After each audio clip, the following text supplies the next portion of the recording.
Breaking news on KGW News at Sunrise. We start with breaking news this morning with a worldwide tech outage that CNBC is calling the largest IT outage in the history.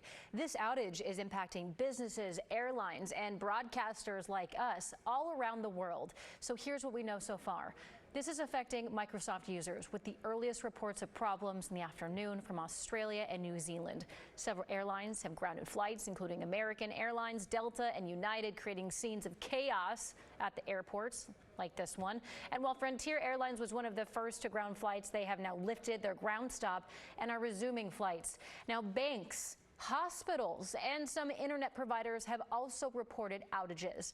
This appears to be linked back to the cybersecurity company called CrowdStrike, who says a single content update caused problems with Windows. The Today Show spoke with George Kurtz, the CEO of CrowdStrike, about the outage, who says the issue has been resolved. We identified this very quickly and remediated the issue.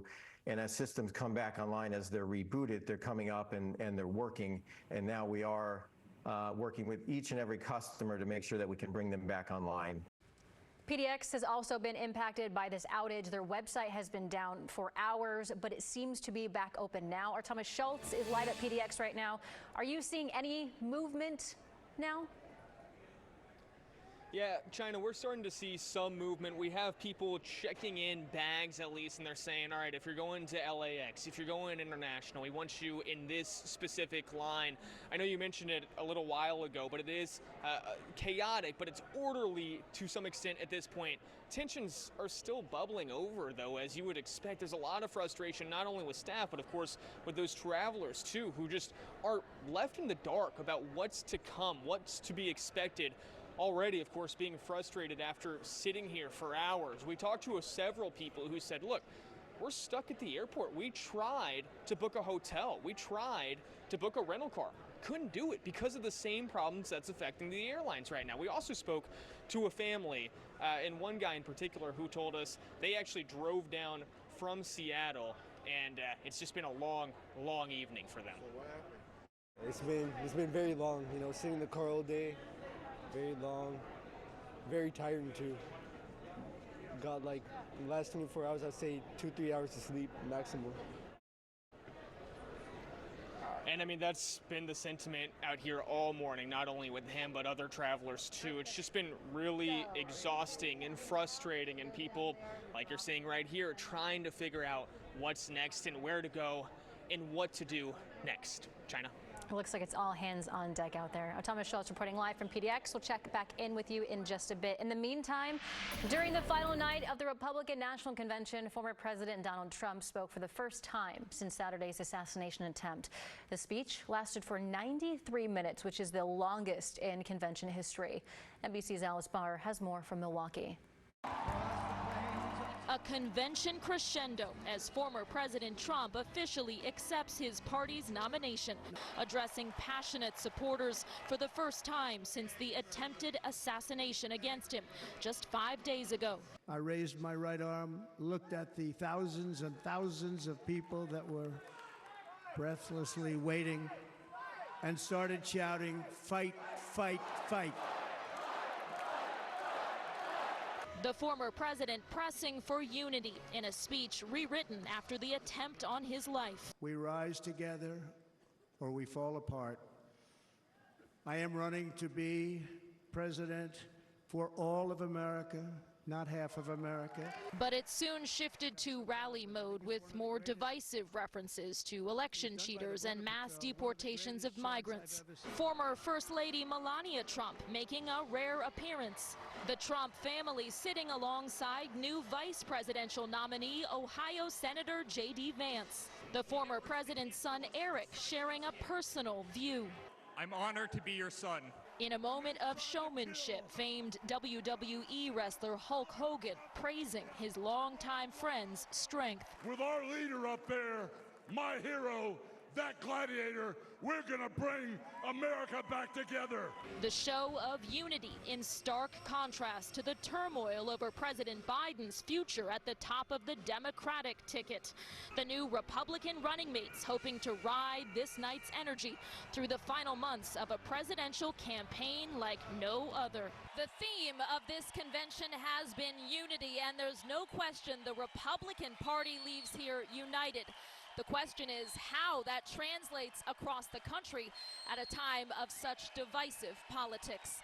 In Milwaukee, Alice Barr, NBC News. And while Republicans celebrate in Milwaukee, President Biden is home in Delaware, recovering from COVID and facing increasing pressure from within his own party to end his reelection bid.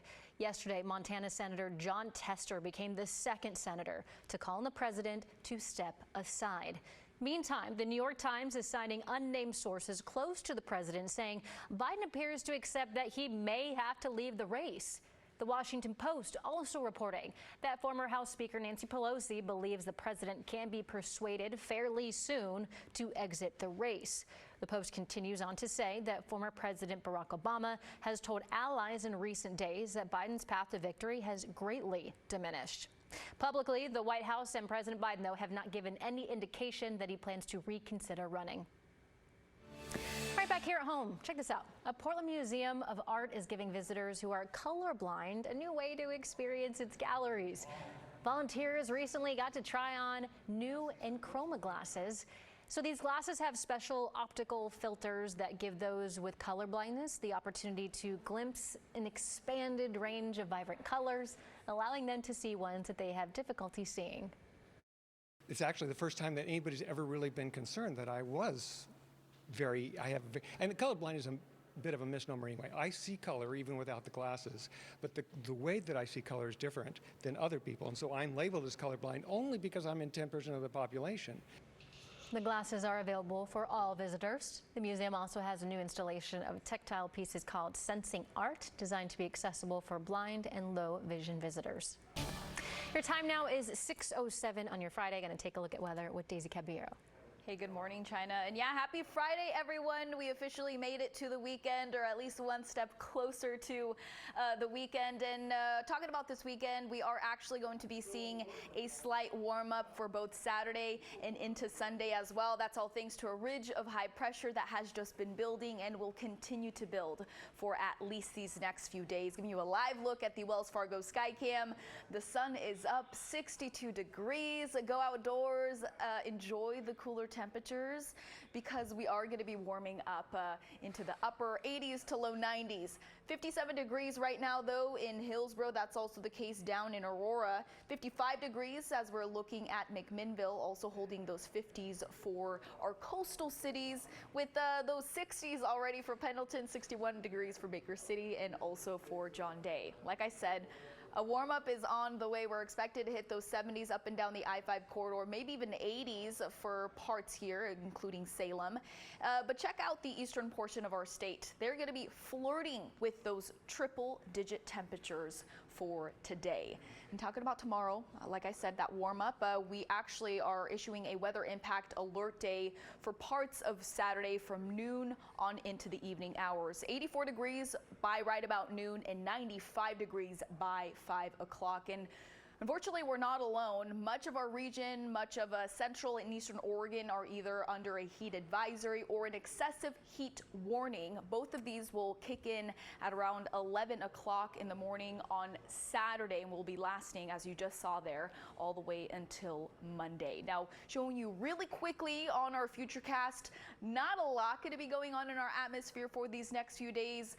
We're expecting to maybe see a little bit of a change, maybe some light showers for parts of our coastal cities, maybe hitting us up and down the I-5 corridor in the early morning hours and maybe early afternoon, but it's probably not going to be giving us too much precipitation. But here's a quick look at that 7-day forecast. 89 degrees for today, 95 for Saturday, 92 for Sunday, and back down into those low 80s for Monday all the way into Thursday. China? All right, Daisy, thank you for that.